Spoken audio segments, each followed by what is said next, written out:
Abra sua Bíblia, primeira carta de João, capítulo 4, dos versos 7 ao 21. Nós temos ministrado uma série de sermões nas cartas de João. E a semana passada nós resolvemos não terminar esse sermão todo, né? É uma exposição desses versículos, do 7 ao 21. Mas como nós estipulamos que o culto da manhã ele tem a hora para terminar, né? Então nós não poderíamos também à noite extrapolar, ficamos nos dois primeiros pontos. Isso, diga-se de passagem, é uma das bênçãos de nós expormos as Escrituras continuamente, porque a exposição também continua, de onde nós paramos, nós continuamos na mesma leitura. 1 de João, capítulo 4, dos versos 7 até o 21, nos diz o seguinte: Amados, amemos uns aos outros, pois o amor procede de Deus. Aquele que ama é nascido de Deus e conhece a Deus. Quem não ama não conhece a Deus, porque Deus é amor. Foi assim que Deus manifestou o seu amor entre nós. Enviou seu Filho unigênito ao mundo para que pudéssemos viver por meio dele. Nisso consiste o amor, não em que nós tenhamos amado a Deus, mas em que ele nos amou e enviou seu Filho como propiciação pelos nossos pecados. Amados, visto que Deus assim nos amou, nós também devemos amar uns aos outros. Ninguém jamais viu a Deus. Se amarmos uns aos outros, Deus permanece em nós e o seu amor está aperfeiçoado em nós. Sabemos que permanecemos nele e ele em nós, porque ele nos deu o seu Espírito. E vimos e testemunhamos que o Pai enviou seu Filho para ser o Salvador do mundo. Se alguém confessa publicamente que Jesus é o Filho de Deus, Deus permanece nele e ele em Deus. Assim, conhecemos o amor que Deus tem por nós e confiamos nesse amor. Deus é amor. Todo aquele que permanece no amor, permanece em Deus e Deus nele. Dessa forma, o amor está aperfeiçoado entre nós, para que no dia do juízo tenhamos confiança. Porque nesse mundo somos como ele. No amor não há medo, ao contrário, confiança. O perfeito amor expulsa o medo, porque o medo supõe castigo. Aquele que tem medo não está aperfeiçoado no amor. Nós amamos porque ele nos amou primeiro. Se alguém afirmar, eu amo a Deus, mas odiar seu irmão, é mentiroso, pois quem não ama a seu irmão a quem vê, não pode amar a Deus a quem não vê. Ele nos deu este mandamento: quem ama a Deus, também ame ao seu irmão.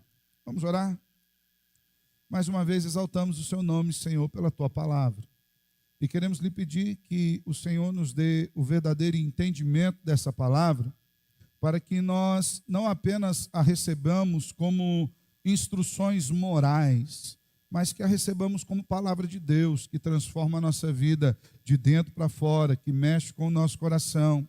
Que nós não a recebamos como uma mera instrução daquilo que vem a ser amor, mas que ela nos inunde com o seu amor, de maneira, Deus, que nós consigamos viver esse amor dia a dia e de maneira bastante prática.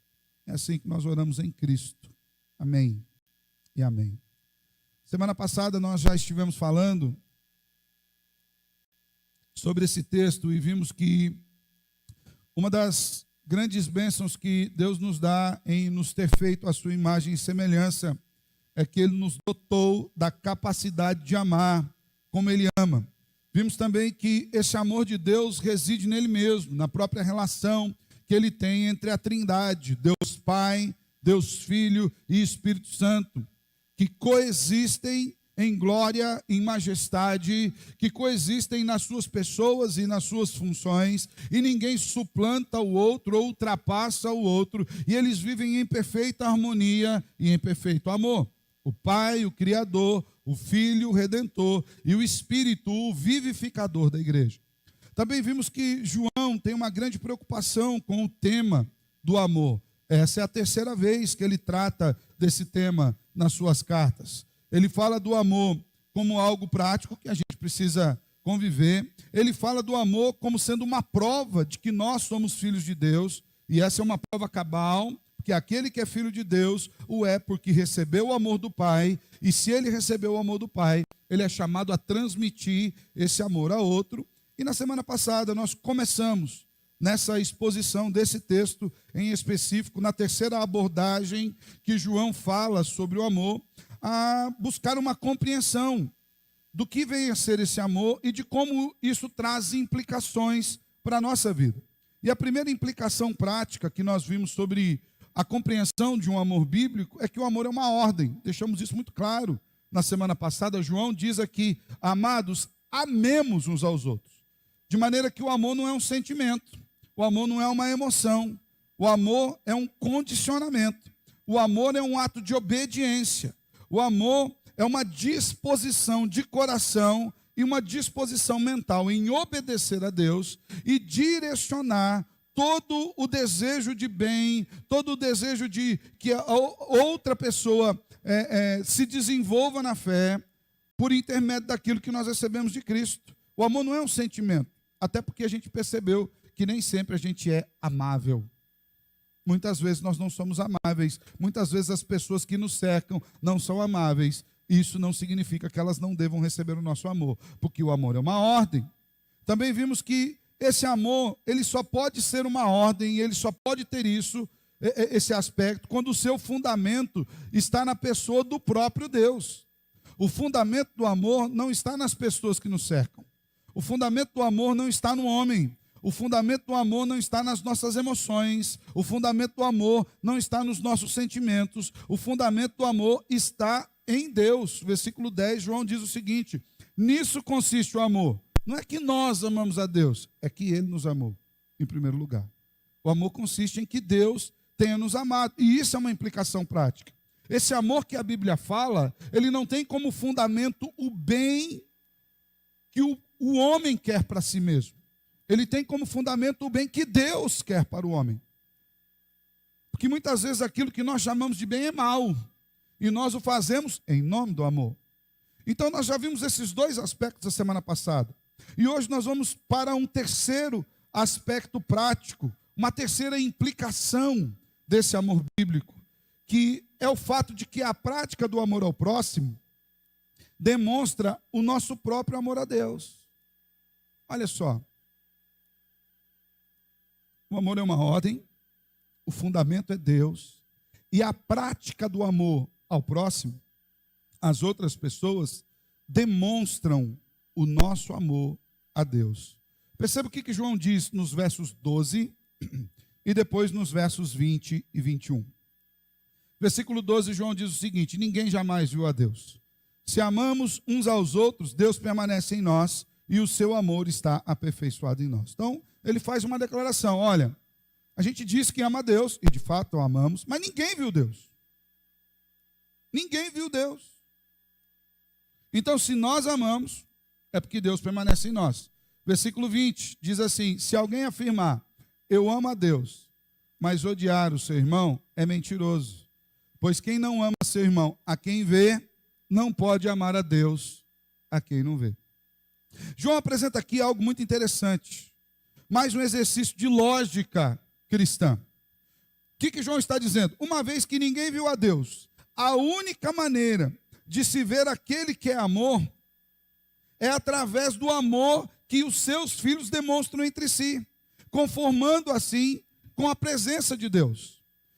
Deus nos fez a sua imagem e semelhança. Logo, se nós o amamos, nós vamos amar uns aos outros. Essa é a ideia que João está dizendo aqui.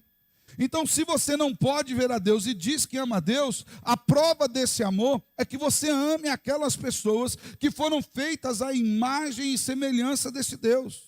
E nesse exercício de amor, João diz que nós somos aperfeiçoados. Deus permanece em nós e o seu amor está aperfeiçoado em nós. A ideia de aperfeiçoado aqui não é de aperfeiçoar o amor, de aprimorar o amor, de atribuir ao amor algum nível de qualidade. É a ideia de que nós, amando as pessoas, nos tornamos amadurecidos pelo amor. Esse amor traz alguns efeitos a mim e a você. Porque enquanto nós amamos, nós vamos amadurecendo na fé. E não é assim? quando vem aquelas pessoas que são mais complexas, e sempre tem um. Talvez até você já tenha pensado em um agora, que eu falei. Mas talvez alguém tenha pensado em você também. Então, é sempre uma via de mão dupla. Quando nós amamos aquelas pessoas que por algum motivo ou outro, nós julgamos que não sejam tão amáveis assim. Quem cresce? É a outra pessoa? Melhorou o amor? O amor continua o mesmo. Mas nós amadurecemos. Nós crescemos. Nós vamos dia a dia, de glória em glória, nos parecendo mais com Cristo. Por quê? Porque quando nós amamos as pessoas, cada dia mais a imagem do Senhor é formada em nós. E nós demonstramos que esse amor direcionado a outras pessoas só pode ter uma fonte, que é o amor que nós temos por Deus. No versículo 20, João demonstra a contradição daquelas pessoas que declaram amar a Deus, mas ao mesmo tempo odeiam os outros cristãos. E tem gente que fala assim: pastor, eu amo a Deus, mas aquele irmão não me desce. Aquela criatura, pastor, de jeito nenhum, eu não consigo amar. A verdade não é que você não consegue, é que você não quer.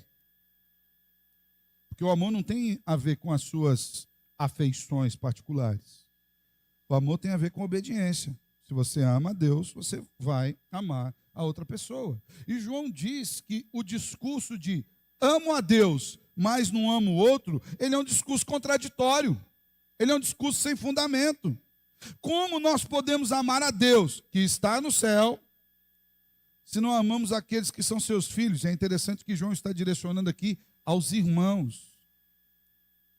Então havia um problema de amor aonde? No mundo? Há um problema de amor no mundo. Mas João estava tratando do problema de amor no mundo? Não. Onde João estava tratando o problema de amor? Na igreja. Ele fala como alguém pode dizer eu amo a Deus, que não vê, e vir a odiar o seu irmão. Alguém que é nascido de novo. Alguém que se tornou filho de Deus. Alguém em cuja imagem e semelhança de Deus está sendo restaurada dia a dia. Ou seja, é contraditório um discurso de amor ao eterno sem a direção de amor aos nossos irmãos. Tenho dito isso várias vezes, falei a semana passada e repito hoje, e não vou cansar de repetir. Uma boa teologia, inevitavelmente, agirá em nós em dois sentidos. Nos aproximará mais de Deus e nos aproximará mais dos nossos irmãos. Se a teologia que cremos, se a teologia que recebemos, se a teologia que professamos, se a teologia que vivemos, não nos levar mais próximos a Deus, à sua vontade, a conhecer a sua palavra, e em contrapartida não nos aproximar aos nossos irmãos, levando-nos a amá-los mais, a doar mais a eles, a servirmos esses irmãos com toda a capacidade que Deus nos tem dado. Se não for assim, a nossa teologia não é boa. A gente precisa pensar nesse sentido. E é por isso que nós somos amadurecidos. Nessas cartas de João, em específico na primeira carta de João, João usa no mínimo 13 vezes a palavra irmão para se referir a todos os filhos de Deus. Então João estava preocupado de que na igreja tivesse gente que diz que ama a Deus, mas não ama o outro, dentro da igreja. E às vezes a gente ouve alguns testemunhos sofríveis.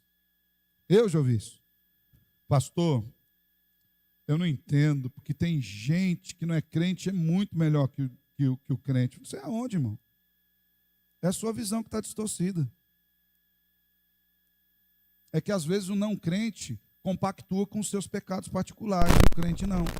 Por isso que você acha o não crente top. É por isso que acha o não crente top. Que o não crente não vai te confrontar nos seus atos pecaminosos. Eu lembro uma vez em um acampamento, eu e a Patrícia, estávamos lá e uma das meninas – faziam parte até do grupo de música. estava vestindo uma camiseta pequena, achando que era um vestido. Se fosse camiseta, já era pequena. Achando que era um vestido. Aí nós precisamos ir lá conversar com a irmã. Onde cai tudo isso? No pastor. Eu falei, mas não dá, né? Eu vou lá falar isso aí. Eu falei, mulher do pastor, venha ao seu ministério, Santa Baroa. Vai lá falar com a irmã. E foi falar com a irmã, falou, será que você não esqueceu a leg e tal? Alguma coisa assim. Às vezes esqueceu. Saiu correndo para tocar de manhã, não deu tempo. Às vezes, irmão. Pois essa menina se voltou contra nós duramente.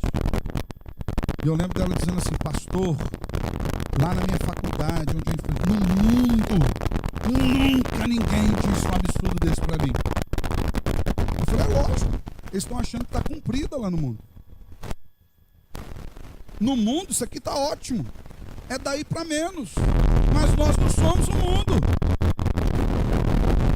Talvez nós achamos que o mundo é melhor que a igreja porque nós já estamos adequados ao mundo.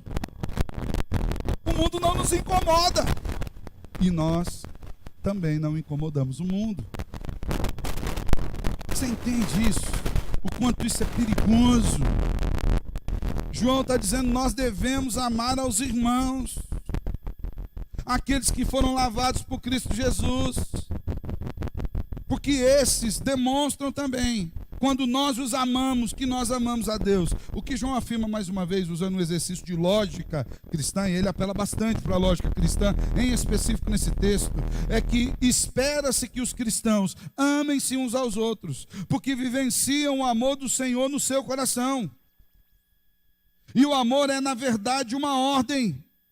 Ame. Deus ordena que amemos uns aos outros. Vejamos ali 1 João 3,11. Esta é a mensagem que vocês ouviram desde o princípio. Qual a mensagem? Que nos amemos uns aos outros. João está dizendo isso. Lá no Evangelho de João, capítulo 13, versos 34 e 35, João diz o seguinte, falando sobre Jesus, ou melhor, escrevendo palavras do Salvador Jesus. Um novo mandamento dou a vocês. Qual era o novo mandamento que Jesus estava dando?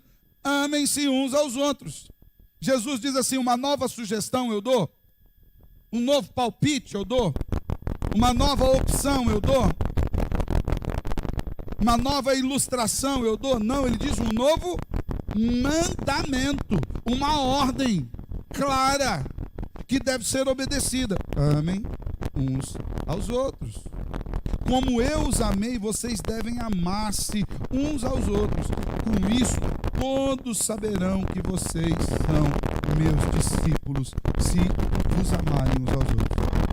Sabe como é que o mundo lá fora entende que eu e vocês somos discípulos de Cristo? Pelo amor que a gente tem uns aos outros. Irmãos, tem dia que eu fico de cabelo em pé. Se eu tivesse.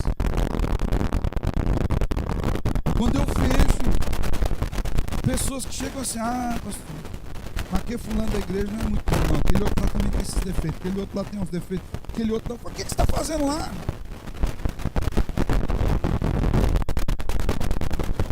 Tem gente que tem uma boca maledicente, profunda para com a igreja, com os irmãos. Isso demonstra o quanto você ama a Deus, tá? Não sou eu que estou dizendo não, é João. Se você tiver que ficar bravo com alguém, lá no céu você chega e fala assim, João, mas por causa de que você escreveu um negócio daquilo lá? O pastor ir pregar domingo lá e a gente ficar com aquele dificuldade.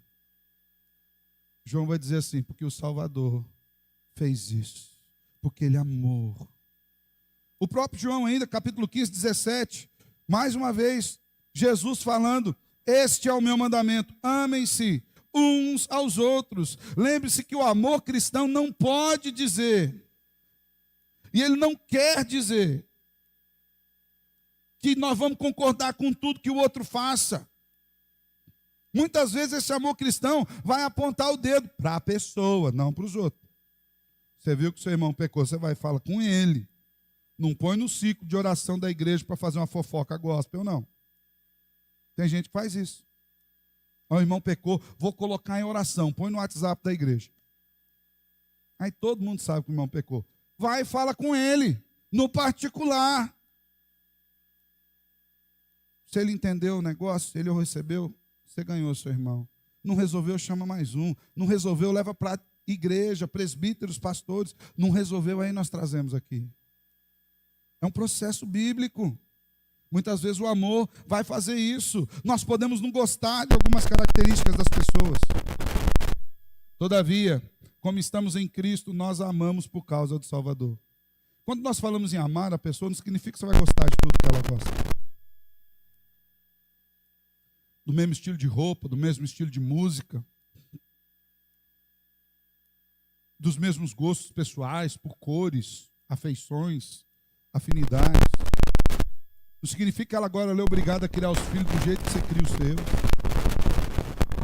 E a gente cria o nosso filho do jeito que a gente cria, por quê? Porque a gente acha que é o certo. Só que o outro cria o filho dele do jeito que ele cria, por quê? Porque ele também acha que é o certo.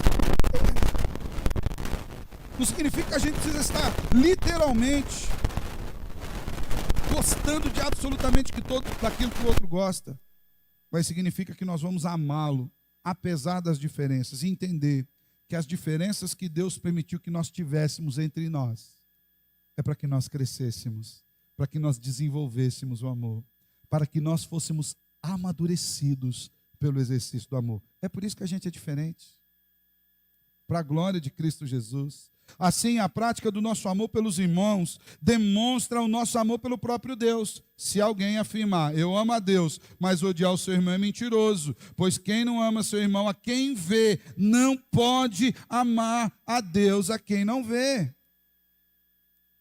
Então, a sua pública profissão de fé, de amor a Deus, passa inevitavelmente pela prática de amor aos irmãos.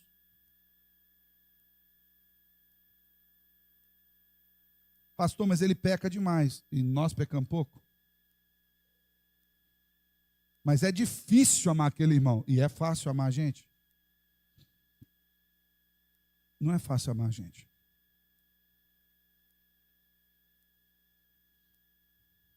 Talvez você possa pensar, mas como é que eu vou conseguir amar do jeito que Deus amou? Aí nós entramos no último tópico da nossa mensagem. A última implicação prática da compreensão desse amor. Que é o fato de que o amor de Deus em nós é o que nos capacita a amar também. Sabe por que a gente consegue amar? Porque a gente entende que Deus nos atingiu com o seu amor. Mas, porque a gente entende que o amor de Deus está em nós, habita em nós, pelo seu Espírito. Olha o que João diz dos versos 13 a 19. Sabemos que permanecemos nele e ele em nós, porque ele nos deu o seu Espírito. Deus não veio, apresentou o Evangelho, pôs Cristo na cruz, Jesus morreu, ressuscitou, subiu para o céu e deixou a gente aqui. Pelo contrário, o próprio Jesus diz, olha, eu vou, mas vou enviar um outro, um consolador, que vai conduzir vocês à verdade. E ele vem e habitará em vocês o tempo todo. Oswald Chambers diz que Deus não apenas quer que sejamos salvos, mas ele garante que sejamos salvos, colocando o Espírito dele para habitar dentro de nós. É o Espírito que nos convence da justiça, do pecado e do juízo. Uma vez eu ouvi um crente falando assim, pastor, o Espírito não incomoda ninguém. Incomoda. Ou se incomoda. Ou se incomoda. É o Espírito que nos leva a pedir perdão. É o Espírito que nos leva a perdoar. É o Espírito que nos mostra que a gente está longe da palavra. É o Espírito que nos lembra aqueles versículos bíblicos que falam assim, olha, o pastor pregou, disse que você tem que amar um ao outro, você não está amando o irmão. É o Espírito. E por que ele nos incomoda? Porque ele nos confronta a nos tirar do comodismo da fé. Verso 14, vimos e testemunhamos que o Pai enviou seu Filho para ser o Salvador do mundo. Se alguém confessa publicamente que Jesus é o Filho de Deus, Deus permanece nele e ele em Deus. Assim conhecemos o amor de Deus, o amor que Deus tem por nós e confiamos nesse amor. Deus é amor. Todo aquele que permanece no amor permanece em Deus e Deus nele. Esse amor é obra do Espírito Santo em nosso interior. É o Espírito habitando em nós. O amor de Deus flui de nós quando nos entregamos ao domínio do seu Espírito. E quando falamos de entregar-se ao domínio do Espírito Santo de Deus, não significa entregar-se à vontade própria de fazer pantomimas e colocar isso nas costas de Deus. Significa entregar-se à obediência à palavra, aquilo que o Espírito nos revelou nas Escrituras. Um crente cheio do Espírito Santo é um crente que desenvolve diariamente o fruto desse Espírito. Um crente cheio do Espírito Santo é um crente obediente. É um crente bíblico. É um crente que ama a palavra. Os cristãos não se amam por causa das suas boas qualidades. Eles se amam apesar das suas más qualidades. Porque o Espírito habita neles. E a gente, irmão, inclusive precisa se submeter diariamente ao Espírito, até no que vamos ouvir dos outros. Porque às vezes a gente parece que não submete o ouvido ao Espírito. Quando vier alguém até você falar mal de outro irmão, vai de Mateus 18 para ele. Fala assim: você já foi falar com outro irmão? Não, mas você já foi falar com outro irmão? Não, mas eu estou falando com você. Primeiro é com outro irmão, não é comigo. Eu sou o segundo, vai lá. Depois você vem falar comigo. Só que daí você vem falar comigo para a gente ir lá junto falar com o irmão.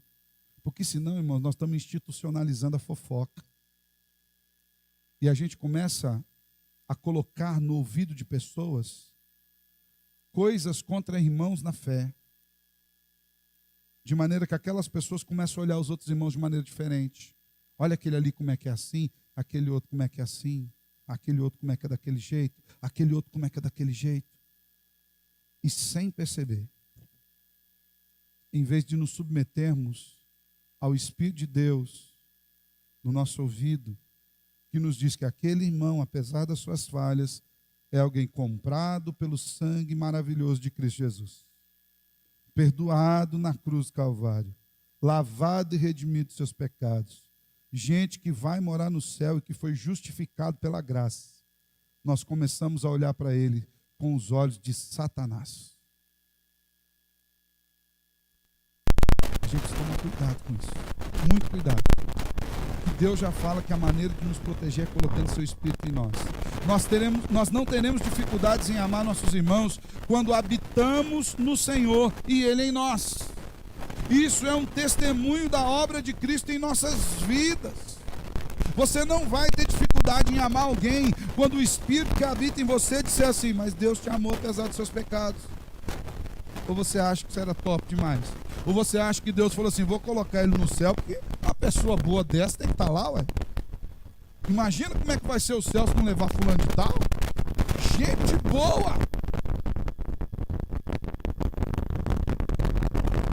É sempre apesar de nós. E aqui é interessante porque João coloca mais uma vez o aspecto de confessar a obra de Cristo. Ele disse: se alguém confessa publicamente que Jesus Cristo é Filho de Deus, Deus permanece nele e ele em Deus. E qual é a obra de Cristo? A obra de Cristo tem que salvar pecadores como eu e você. Se alguém confessa: eu creio em Cristo, crê na sua obra, que Ele salva, que Ele transforma, que Ele redime. Eu digo constantemente em casa, nas nossas conversas: as pessoas mudam, as pessoas mudam, as pessoas mudam. Ou você não mudou? Você que é crente há muito tempo, e que há pouco tempo também, você não tem mudado constantemente? O Espírito não vai nos mudando diariamente? Mas às vezes a gente olha para o outro que está lá no começo da caminhada: ah, não tem jeito. Eu tenho 46, olho para um jovem, 18, 19, 20.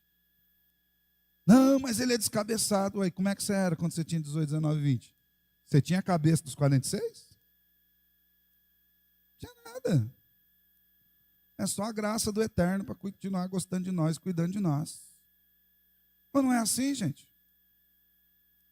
É um processo nessa caminhada cristã. Então, se alguém confessa que Jesus Cristo é o Senhor, que Ele é o Filho de Deus, precisa crer na obra dele. E qual é a obra dele? Ele amou, entregou-se por aqueles que eram pecadores. No verso 17 ainda João declara: dessa forma o amor está aperfeiçoado entre nós. João já afirmara que Deus manifestou o amor por nós no versículo 12. E ainda que esse amor era aperfeiçoado entre nós, ou seja, no nosso meio. O testemunho do amor do Espírito prova que nós somos filhos do Senhor. Isso não vai ter nenhum tipo de contradição, porque isso vai fazer com que nós sejamos aperfeiçoados em crer e praticar. Observa aqui a afirmação no final do verso 17. Para que no dia do juízo nós tenhamos confiança de que nesse mundo nós somos como Ele. Aqui João não está dizendo que a gente vai ser exatamente perfeito como Cristo, mas que nós buscamos andar como Cristo, copiar a Cristo, viver aquilo que Cristo tem para cada um de nós.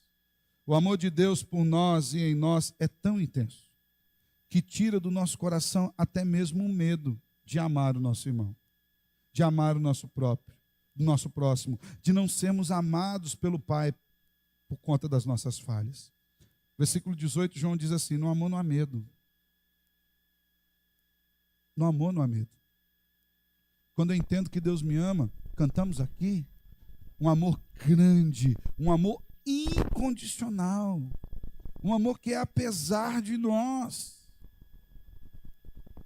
apesar das nossas falhas, dos nossos pecados. Esse amor tira o medo. Por que ele tira o medo? Porque eu sei que a fonte dele é Deus. Esse amor tira o medo de eu não ser amado por Deus e tira o medo de eu amar o outro irmão. Porque tem gente que fala: pastor, eu vou amar e o que vai dar? Olha só, eu amo, eu só me dou mal. Eu amo e as pessoas fazem o mal para mim. Você não vai ter medo de amar, porque o amor tem a fonte em Deus. E o amor não espera a resposta do outro. Eu faço porque eu obedeço. Eu faço porque eu amo ao Salvador. Eu faço porque eu tenho que fazer. E eu faço porque eu te amo também. Não há temor nesse amor. Ao contrário, o perfeito amor expulsa o medo, porque o medo supõe castigo. Eu gosto muito desse tema aqui. Aquele que tem medo não está aperfeiçoado no amor. Pastor, eu pequei hoje, será que eu vou para o céu? Não estou dizendo que você pecou hoje, é só uma suposição. Vai que.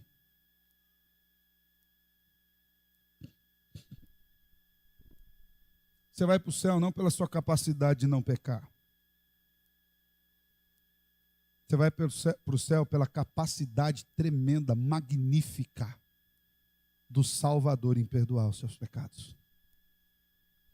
Pastor, e se eu morrer sem ter tempo de pedir perdão? Ele já morreu por todos os pecados que você cometeu e até aqueles que você nem prestou atenção ainda. Você está no céu não pela sua capacidade de pedir perdão, mas pela capacidade dele em perdoar. Por quê? Porque a graça reside no amor dele, no poder dele, na misericórdia dele.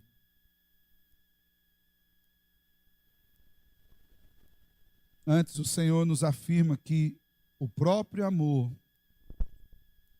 que nós podemos demonstrar é fruto do amor que nós recebemos. Nós amamos porque Ele nos amou primeiro. Tudo que você precisa, Ele te dá. A salvação, a instrução e a capacidade para obedecer. Nós precisamos compreender, irmãos, diariamente as implicações do verdadeiro amor de Deus. Esse amor que nos atingiu e que nos atinge. Esse amor que atinge a nós e atinge outras pessoas, como fruto da obra da graça de Deus. Por isso nós precisamos aprender e memorizar diariamente essas 4 implicações do amor de Deus. Primeiro, o amor de Deus é uma ordenança bíblica. Não é uma opção, é uma ordem. Ame. O amor não é um sentimento, é um condicionamento, é um ato de obediência. Ame ao seu irmão. Saiba disso. Segundo lugar, o fundamento do amor vem da pessoa do próprio Deus. Foi Ele quem nos amou em Cristo, entregando em nosso lugar, aplacando a sua ira ocasionada pelos nossos pecados e nos reconciliando com Ele e nos dando o ministério da reconciliação dele com o mundo. É por isso que nós pregamos o Evangelho. Porque pela graça manifesta no Evangelho o mundo é reconciliado com o Senhor. Terceiro, a prática do amor ao próximo demonstra o nosso amor a Deus. Então, você precisa pensar nisso daí. Considerando que o amor é um ato de obediência, ao amarmos os nossos irmãos, demonstramos amor ao Pai que nos ordenou amar. Então, se você está amando, você ama a Deus. E quarto, o amor de Deus é em nós. É o que nos capacita a amar também. Sabe por que você ama? Que Deus colocou o Espírito em nós, nos mostrando que Ele nos amou em primeiro lugar. E nos chama também a amá-lo. Irmãos, que o Senhor derrame graça sobre nós, sobre a vida da igreja, para que nós de fato amemos com intensidade, amemos com fervor, tal qual nós fomos amados pelo Pai em Cristo Jesus. Que o Senhor nos dê a graça de testemunharmos da nossa fé, com palavras, mas também com atos de amor. Que Deus abençoe sua vida em Cristo Jesus. Amém? Vamos orar.